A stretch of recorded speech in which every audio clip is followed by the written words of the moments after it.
Barkanku da kasancewa da Fitila TV.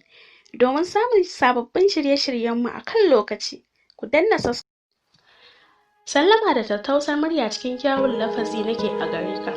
Amincin Allah da rahamar Ubangiji su ƙara wanzuwa a gare ka. Tilas jinjina da kuma saƙon ban girma ya zamto muhimmin saƙo a gare ka.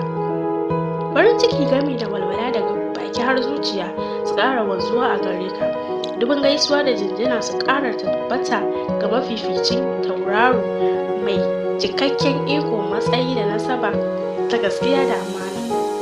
Alƙawarin aurenka yana nan cikin zuciyata domin kai ne tun farkon fari kake sona kamar yadda nake son ka. Shi yasa zuciyata take ɗaukar wadatacciyar ƙauna da nutsuwa ta musamman idan har ina tare da kai.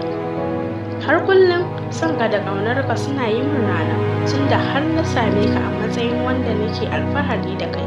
Shi yasa kullum yaumin nake ƙara faɗa da babban murya cewa kai ne ɗaya tak da baka da kishiya a zuciyata. Babu shakka kai ne sarki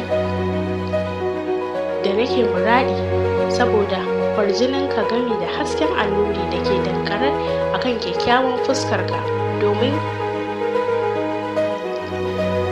ka ƙware wajen iya sarrafa ado da za ta samar da rudani gami da rikicewa ga wanda ya yi tozali da kai a karo na farko. Ka zama inuwar kyawu, ma'abuci tsantsar kyawu, a yayin da ake bambanta sarakan kyawu kai ne farko. 'Yan mata mararinka suke yi saboda tsabar kyanka. Ka kasance ɗaya wanda ba ka da nufi ka ba na tunanin akwai rana wanda zuciyata za ta daina yabanka don kai ne mallakarta. Ko da zuciyata za ta yi tozali da kai shi da nuna da farin cikinta. Ka koyar da zuciyata darasi a kan su da a kan rasa daki da zuciya da farin ciki.